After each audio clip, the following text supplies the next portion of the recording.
sadece ve sadece işte devletin ilgili kuruluşların veya çok büyük uluslararası şirketlerin elde edebileceği verileri şu an biz de burada otursak çok basit bir aramayla elde edebiliriz. Sovyet sisteminde bu çok daha dramatik oluyor. Yani bir gün önce KGB albayısınız, ertesi gün işsizsiniz. 11 Eylül saldırıları gerçekleştiğinde CIA genelinde Arapça bilen personel sayısı 6. Mali yükümlülükleri biraz daha sorgulanırken, amiyane tabirle bu kadar para artık Sovyet tehdidi yok, neden harcıyoruz sorulurken ta ki 11 Eylül'e kadar.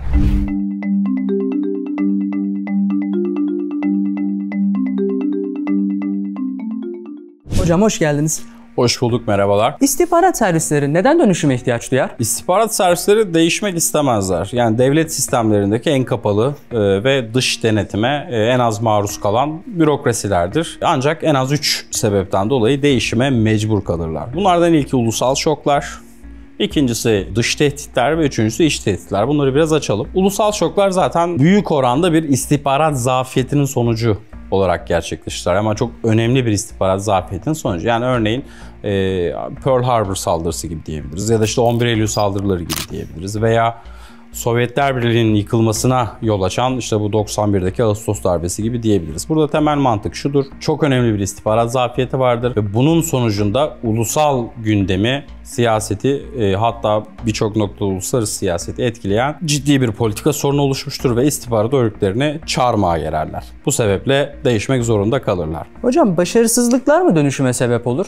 genellikle? Ulusal şoklar noktasında böyle. Yani bu hemen hemen birçok ülke için geçerli. Yani benzer şey baktığımızda işte 1973 Yom Kipur Savaşı'nda o İsrail tarafında yaşanan stratejik sürpriz hem İsrail kamuoyunda hem de İsrailli siyasi karar alıcılarda çok ciddi bir travmaya yol açtı. 73'te yaşanan Yom Kipur Savaşı, daha doğrusu bunun ilk 6 saati o stratejik sürpriz ve Aman'ın bunu öngörememesi sebebiyle bir tenzil rütbe yediğini görüyoruz. Ve daha sonra Agranat Komisyonu kuruldu. Yeniden bir reorganizasyon yapıldı. Benzer husus 11 Eylül yine saldırıları sonrasında Amerikan İstihbarat Servisi'nde de gerçekleşti. Özellikle koordinasyonla ilgili sıkıntılar, işte yeni kurumlar kuruldu. Homeland Security dediğimiz Ulusal Güvenlik Bakanlığı ve yine Ulusal İstihbarat Direktörlüğü dediğimiz. Yani bu noktada istihbarat başarısızlıkları, çok ciddi anlamda başarısızlıklar, bütün spotları bir anda o kapalı bürokrasilerin üstüne döndürüyor ve hesap verilebilirlik noktasında aslında ciddi bir talep oluşuyor. Bu talebin bir sonucu olarak değişim sağlanıyor. Hocam ülke ve rejim türleri arasındaki farklılıklar ne tip değişimlere sebep olur? İşte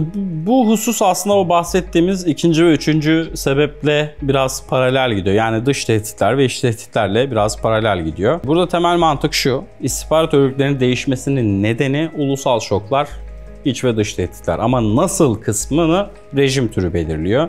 Bunu daha başlıklar altında bakarsak örneğin dış tehditlerde ilk başta şunu görüyoruz. Yani dış tehditleri de ikiye ayırmak gerekiyor. Geleneksel dış tehditler ve ulus dışı aktör kaynaklı dış tehditler. Geleneksel dış tehdit dediğimiz husus normal diğer devletlerden kaynaklanan, diğer devletin askeri, istihbari, mali herhangi bir noktada oluşturduğu, A devletinin B devletinin oluşturduğu tehdit.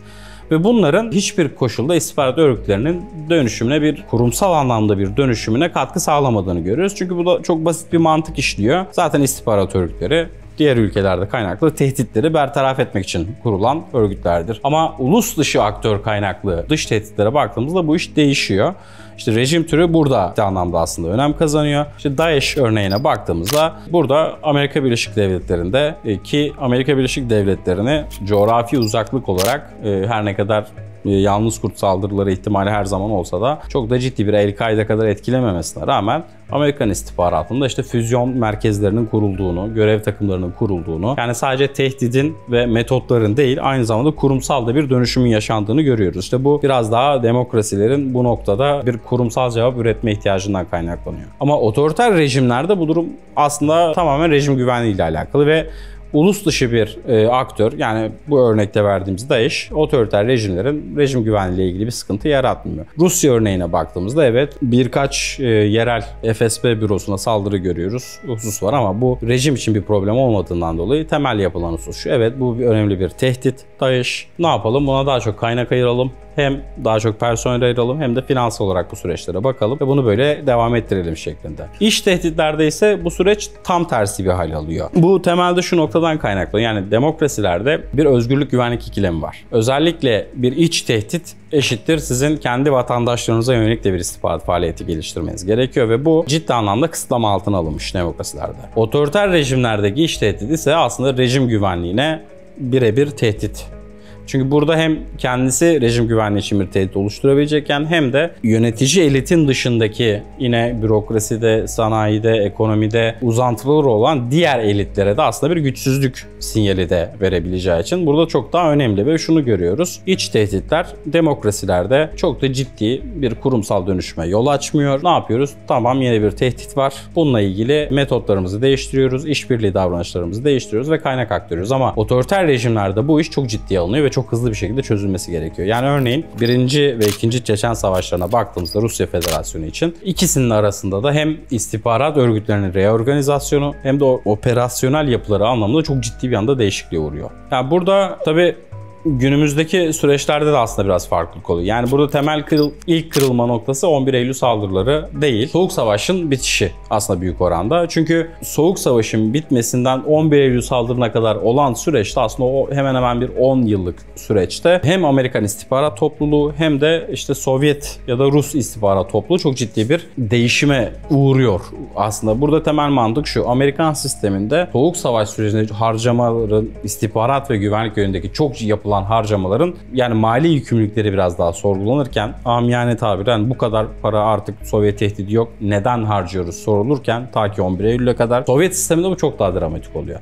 Yani bir gün önce KGB albayısınız, ertesi gün işsizsiniz. Ve KGB'nin şöyle bir özelliği var: yani yaklaşık 250.000 civarı personeli olduğunu düşünülüyor ve bu personellerin çok büyük bir kısmı da sistem içerisinden gelişmiş ve operatif yetenek setlerine sahip kişiler. Bunların çok az bir kısmı yeni sistemle, yani Rusya işte KGB ilk başta 2'ye bölünüyor, daha sonra 1,5 sene sonra 5'e ayrılıyor. Bu yeni teşkilatlarda devam ederken çok büyük bir kısmı işsiz kalıyor ve bu yetenek setlerine sahip oldukları için o dönemin sıkıntılı coğrafyaları olan işte Balkanlara, Sırbistan ya da o dönemki adıyla Yugoslavya ve Afrika'ya bayağı paralı asker olarak veya işte her ne kadar literatürdeki yerini sağlamasa da özel askeri şirket olarak hizmet vermeye başlıyor. Dolayısıyla bu da değişimi tetikleyen diğer bir husus. Hocam 11 Eylül terör saldırılarından sonra Amerikan istihbarat şemsiyesi nasıl değişti? Burada 11 Eylül'e giden noktada iki temel hata var ya da işte iki temel istihbarat jargonuyla günah var. Bunlardan birincisi koordinasyon sıkıntısı. Bu giden süreçte mesela 3 örnekle bunu açıklayabiliriz. Örneğin 11 Eylül saldırılarını gerçekleştiren şahıslar daha öncesinde bayağı Amerikan topraklarında uçuş eğitimi alıyorlar ve bu uçuş eğitimleri sırasında inişle ilgili kısımlar hiç umurlarında değil. Ve bu o dönem uçuş eğitimi veren personel tarafından yerel bir FBI kısmına bildiriliyor. Ama bu sistemde devam edip bir noktada temel stratejiye katkı sağlamıyor. Bir koordinasyon eksikliği var. Yine işte Malezya istihbaratının bu yapan şebekeyle ilgili 11 Eylül saldırısını gerçekleştiren ekiple ilgili CIA'ya geçtiği bilgiler var. Yine ki şu an FBI'yi bırakıp kendi think tank'ini kurdu. Dönemde o zaman FBI görevlisi Ali Sufa'nın yaptığı ve çalışmalar yolladığı istihbarat raporları var. Biz şunu görüyoruz. Yani evet, parça parça olarak bunun gelişi belliydi. Ama bütün o puzzle'ın parçalarını birleştirip ana temel resmi göremedik. İşte bu özellikle 11 Eylül Komisyonu'nda çok ciddi bir şekilde sorgulanıyor ve burada temelde aslında hem teknik hem de kurumsal bir değişim yaparak bu süreci atlatıyorlar. 11 Eylül öncesinde CIA direktörü aynı zamanda Merkezi İstihbarat Direktörü olarak diğer kurumlar üzerinde de belli başlı denetleme yetkisine sahip ama salt bir hiyerarşiden bahsedemiyoruz. 11 Eylül'den sonra ise Ulusal İstihbarat Direktörlüğü kuruluyor ve bu bakanlık seviyesinde kuruluyor ve direkt diğer istihbarat örgütlerinin üstünde ve onları hiyerarşik bir şekilde denetleme yetkisiyle kuruluyor. Koordinasyonsuzluğu böyle çözüyorlar. Diğer husus ise özellikle FBI özelinde bir kolluk istihbaratı ve terörle mücadele istihbaratı arasında sıkışıp kalma durumu var. Uçuş okulu örneğinde verdiğimiz üzere. Bunu rahatlatmak için de yine 11 Eylül saldırıları sonrasında Homeland Security dediğimiz Devlet Güvenlik Bakanlığı kuruluyor ve Amerikan iç sınırlarının ve hususlarının aslında daha doğrusu kolluk kısmının kollukla ilgili faaliyetlerin büyük bir kısmı Homeland Security'ye devriliyor. Böylelikle FBI diyorlar ki sen artık proaktif bir şekilde terörle mücadele edebilirsin. Ki FBI'nin hukuki olarak görev sahası yurt içidir, Amerikan toprağıdır. 11 Eylül sonrasında özellikle misyon şeflerinde yine ofislikler açarak yerinde yok etme doktrini çerçevesinde bir değişim yaşanıyor. CIA mesela güzel bir örnek buna. 11 Eylül saldırıları gerçekleştirdiğinde CIA genelinde Arapça bilen personel sayısı 6. Hızlıca bir yeniden işe alımlara başlar ve temel odak noktaları işte Arap coğrafyası, İslami hareketler, radikalleşme, bununla ilgili önemli bir işe alım politikası başlıyor. وهناك دراسة عربية في جامعة أمريكية في القاهرة وهذا في سنة 1975 و 76. Geçen de okuduğum bir makalede şu anki CIA personelinin %86'sı 11 Eylül sonrasında işe alınan personelden oluşuyor. Çok büyük bir oran hocam. Tabii. Ya bu işin tabii artık günümüzde 20 sene geçtiği için işin o noktası da var ama bu makale 2008 tarihli. Bir anda CIA'in personel tipi değişiyor. Yani daha soğuk savaş kafasında o mindset dediğimiz işte temel tehdidin Ruslar olduğu, ona yönelik bir kariyer geliştiren, daha işte işin sahasında olan bir personelden bir anda yeni tehdit ekosistemini bilen, farklı din, farklı kültürlere, farklı bölgelere ait bilgilere sahip olan, daha aslında böyle üniversite hocasına yakın, öyle söyleyelim, yeni bir personel tipi oluşuyor CIA içinde. Soğuk Savaş döneminde istihbarat örgütleri açısından ne gibi değişiklikler yaşandı? Evet, Soğuk Savaş aslında çalışması çok zevkli bir alan, önce onu söyleyeyim. Çünkü istihbaratın daha çok sanat kısmının yürütüldüğü bir kısım. Tehditler, temel tehdit parametreleri belli. Yani işte siz Batı bloğundaysanız, Doğu bloğunda, yani siz Amerika Birleşik Devletleri'yseniz temel tehditiniz Sovyetler ve Sovyetler istihbaratı ve onun işte uydu devletleri veya benzer ittifak yaptıkları devletler. Aynı şekilde Doğu bloğundaysanız da hedefiniz Batı bloğundaki devletler. Ama şunu görüyoruz. Özellikle Soğuk Savaş sürecinde bu tabii ki işte Amerika Birleşik Devletleri'nin NRO gibi uydu sistemleri vesairenin, ki bunlar 80'li 90'lı yıllarda ancak daha kamuya açıldı, varlığı kabul edildi. Belirli bir teknolojik kapasite var ama istihbaratın daha çok insan istihbaratı noktasında ve işte o bilimden çok sanat olduğu kısımda oluşan bir süreç. O açıdan güzel bir süreç ama günümüzden farkı şu. Yani günümüzde artık, daha şöyle söyleyeyim, bir Soğuk Savaş istihbaratçısıyla günümüzdeki istihbaratçı arasında çok ciddi farklar var. Çünkü özellikle teknolojik gelişmelerle birlikte artık bir istihbaratçının evet saha bilgisi mutlaka olmalı, saha tecrübesi mutlaka olmalı, o Soğuk Savaş zamanındaki süreçler, ama aynı zamanda entelektüel kapasitesinin, yani bölge bilgisinin, dil bilgisinin, ki bu bölgeler de değişiyor. Yani Soğuk Savaş zamanında eğer bir Avrasyaca veya Rusça bilen bir Sovyetologsanız çok ciddi bir kariyer sizi bekliyordu ama şu an için çok daha işte bölge dilleri daha revaçta. Aynı zamanda da bu teknolojik gelişmelere çok ciddi adapte olmanız gerekiyor. Yani bu hem istihbarat hem de istihbarata karşı koyma noktasında aslında hem bir lütuf hem bir lanet. Çünkü Soğuk Savaş sürecine baktığımızda işte yeni bir persona, yeni bir maske oluşturacaksınız. İkinci bir ülkede faaliyet göstereceksiniz ve yapmanız gereken şey aslında o personaya uygun bir şekilde hayatınızı idame ettirmek, ilk teması sağlamak. Ama şimdi günümüzde sizin sadece fiziksel personanız yetmiyor. Aynı şekilde en basitinden bir dijital ayak izinizin olması gerekiyor. Yani bir sosyal medya hesabınızın, bununla ilgili bir hikayenizin olması gerekiyor. İşte bu sebeple artık özellikle işte bu Mossad olsun, CIA olsun veya Milli İstihbarat Teşkilatı olsun,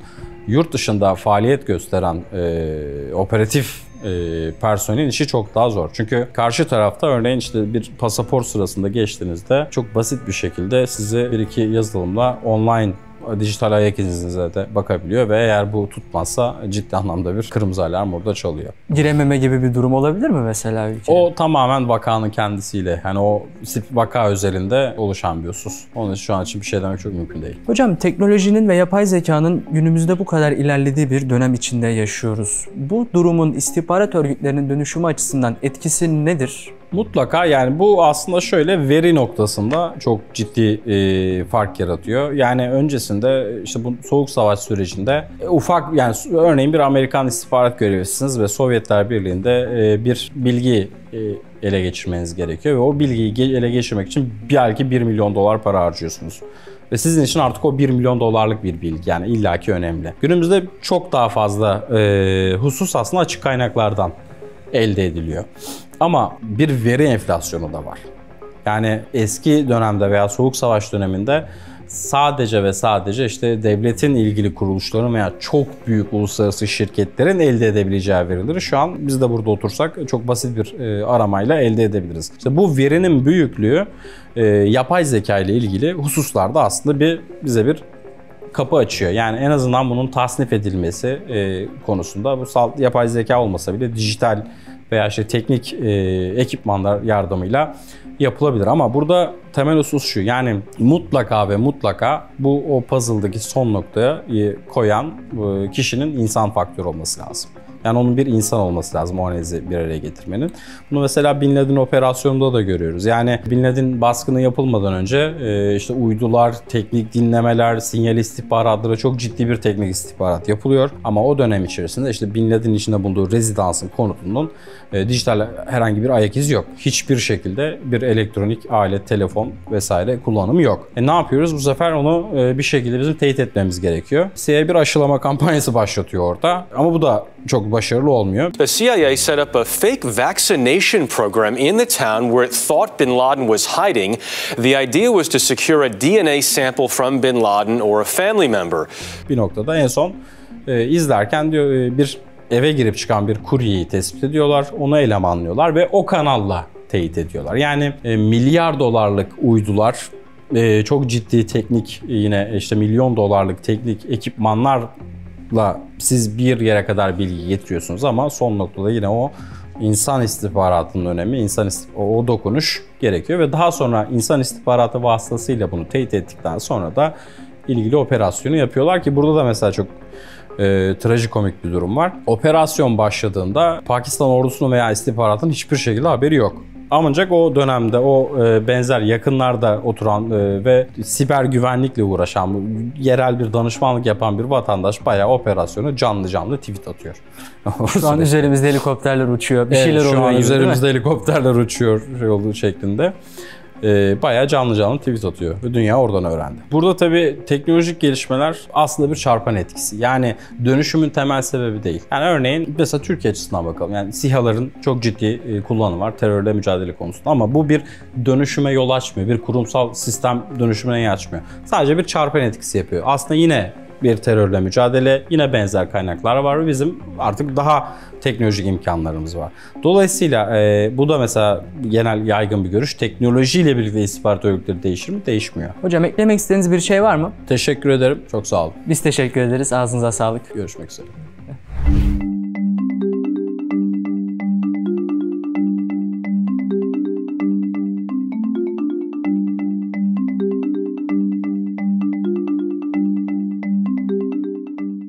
Sadece ve sadece işte devletin ilgili kuruluşların veya çok büyük uluslararası şirketlerin elde edebileceği verileri şu an biz de burada otursak çok basit bir aramayla elde edebiliriz. Sovyet sisteminde bu çok daha dramatik oluyor.